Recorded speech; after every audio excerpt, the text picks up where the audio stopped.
I think we're in a very critical time that we need to step back into our ancestral ways. These are ancestral lands.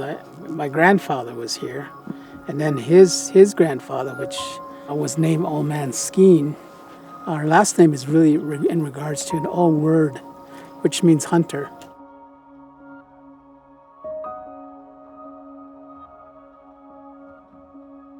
My name is James Skeet. Together with my wife, we have started this nonprofit organization called Covenant Pathways. My name is Joyce Skeet. I'm the program manager here. I really focus in the garden, get into a lot of the research details. When we first were married, first number of years, we often talked about having the possibility to be able to create jobs for people in our local Native community, and never expected it would be in this type of a role or in a nonprofit.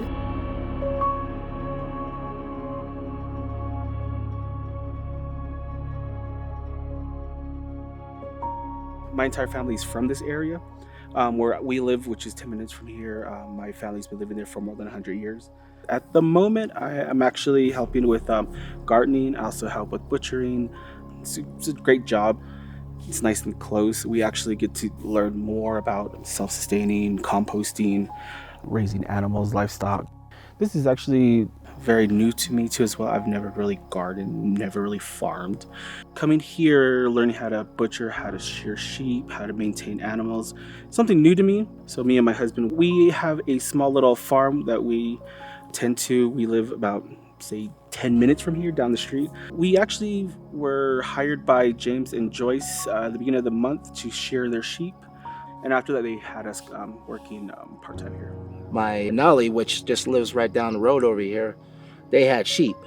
That's what was mostly my background. But when it comes to the animals over here, this is a beginning for me. Being out here in the rural part of New Mexico, everybody that lives around here has to go in town to look for jobs. As far as the connection with Spirit Farms, James and Joyce here at the farm, they did taught me a lot what was going on. It's not a bad way to live, you know. You're working with the ground, you're working with animals. Our grandparents, our grandmothers, they live off of this for hundreds and hundreds of years, and they got by.